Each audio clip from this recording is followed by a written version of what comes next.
নমস্কার, ডক্টর নীলোৎপল স্পালমো কেয়ারে আপনাকে স্বাগত জানাই। আজকের আলোচনা হবে নিউমোনিয়া ভ্যাকসিন। নিউমোনিয়া ভ্যাকসিন বলতে আমরা কোনটা বুঝি? জেনারেলি দু ধরনের ভ্যাকসিন এতদিন আমরা জানতাম, সেটা হলো PPSV23 আর PCV13। এখন একদম রিসেন্ট লঞ্চ হয়েছে PCV20। এবার আমরা 23 আর 13 নিয়ে বলি।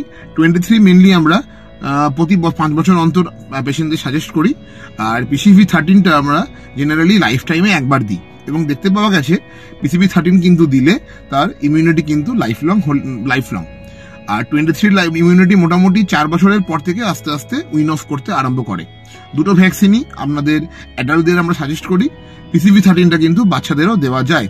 PCV20 জাস্ট রিসেন্ট লঞ্চ হয়েছে এবং এটার ইফেক্ট 13 থেকেও অনেক বেশি ভালো, এবং এটা কিন্তু অলরেডি স্টার্ট করা হয়েছে ডিফারেন্ট শহরে। এবং তবে এর প্রাইসটা একটু বেশি বলে আমরা এখনই সবাইকে সাজেস্ট করছি না, আমরা পুরোনো মডেলেই এখনো চলছি। ধন্যবাদ।